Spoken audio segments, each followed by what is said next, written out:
Hello everyone, I just wanted to give you guys an update. Here's our tub that we did 7 days ago with the Trinity, and as you can see, it's pinning. It's got everything's colonized. It's colonized real nice. It's got humidity in it real nice and everything, and it looks good. We colonized the soil, and we should have mushrooms coming out of this in no time. I just thought I'd bring that one out and show it to everyone because there was a couple comments, and I just would like to show, you know, it's hydrated properly and everything. It just looks real nice in there. I think not bad for 7 days. But the real update I wanted to show you guys. I'll get this thing out of the way because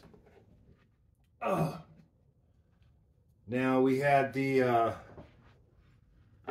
grow, one of our small grow bags we were growing inside of here. The one that this is actually an update on that, and I'll just go ahead and show everyone. We got like mushrooms falling off it, and everything's touching and stuff because I ended up putting another brick in here that was not very well hydrated, and I figured if I could just get it. It took so long to colonize, and I mean, I got some real crazy looking mushrooms coming out of it. You can tell the cracking like this means that we definitely don't have enough moisture in there.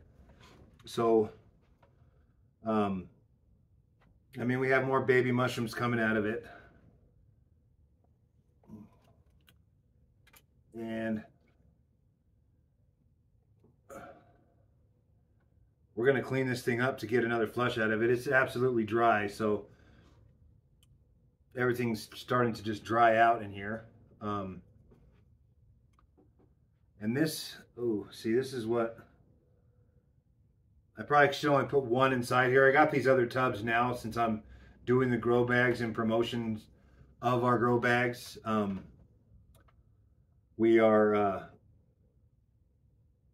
having to grow it in a different way than what we usually do, like the tubs, how I just showed you. That's what we're usually doing. But this is really, really dry, but it's still, the mycelium there is still good. We still got another flush out of that. We got more mushrooms out of it, but there's more coming up around the block if you look, all over the place. Some of these we'll have to go through and pick them out because any kind of, anything that's organic in there that's not alive anymore is going to cause problems. And then this strain, I was just playing around with genetics, and this strain that I have right here, I did not label, but it took like 2 months for this one to colonize and everything, and I was positive there wasn't any contamination or anything, so I stuck this one in here too. I mean, if you look at it, you can tell it's definitely some kind of penis envy. But that's a real nice, only one though coming out of there, only one real big one. And we have a bunch more small ones coming up, but this, like I said, this brick right here, you can tell when the mycelium starts looking a little bit matted down like that, it's it needs to be moisturized for sure. So what I'm going to do is go ahead and clean these blocks, and as you can see, we got one flush out of this one, and we have another flush. We have lots of little mushrooms and stuff. We need to clean the outsides of it, and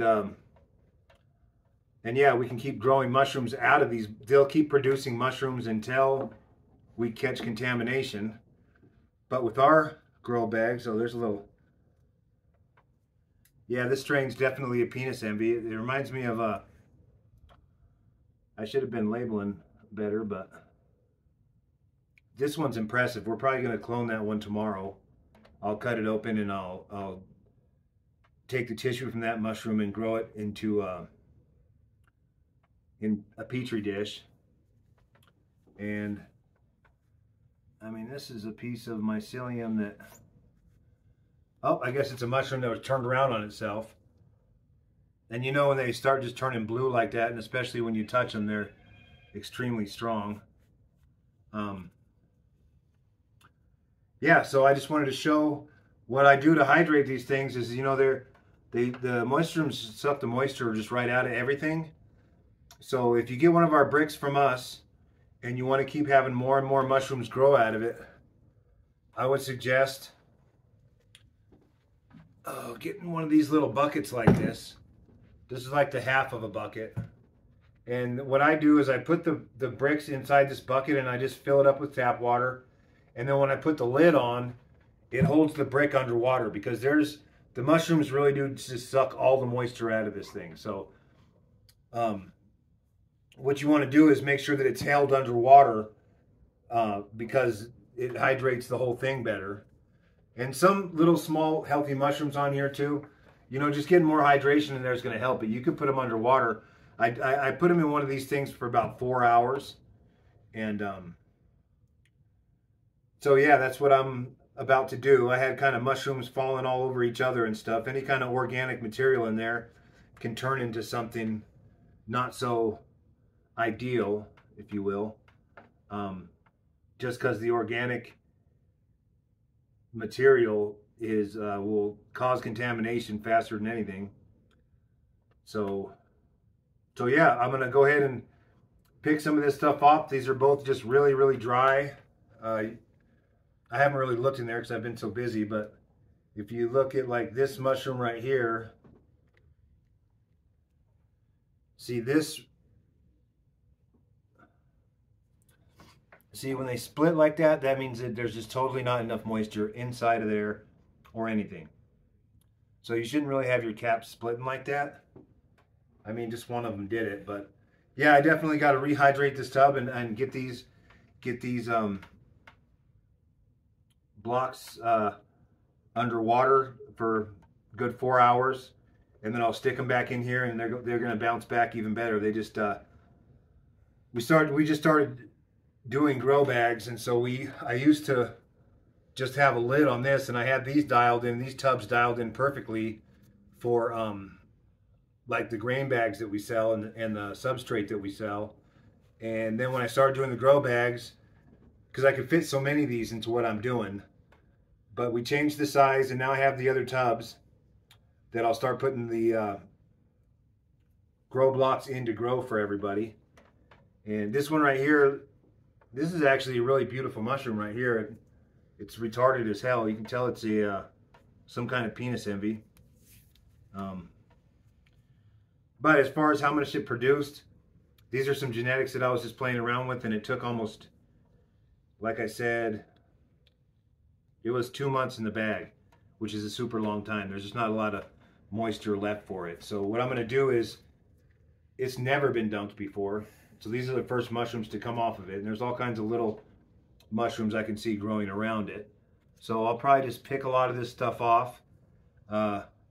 I'm going to let that one sit for a minute, because that one I am going to clone, and I have to get it under clean air to play with it and to get the fibers out without contamination on them. But I just wanted to give you guys an update. I'm going to clean down. These still have mushrooms growing out of them. It's just so dry. And that spot right there I was worried about at the beginning of this. Still, we haven't got contamination yet. So I have to clean these off and rehydrate them, get some of this organic material out of here. This right here is not no good. These will probably be contaminated after another flush, to be honest with you, because they've been sitting around for a long time, and I have mushrooms sitting on mushrooms, and there's organic stuff in there. But maybe we'll get even another flush out of them after that. But we definitely have more mushrooms to grow from both of these grow bags. And these are just our small grow bags. We actually sell an even bigger grow bag than that. I just can't get over this mushroom right here. I don't know how well you guys can see, but it's oh, it's pretty retarded looking anyway. Yeah.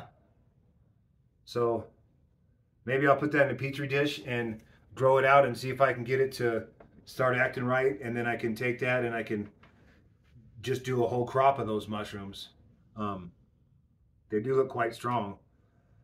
Anyway, I just wanted to give you guys an update, and I will make another video as soon as we're fruiting the tubs that we did.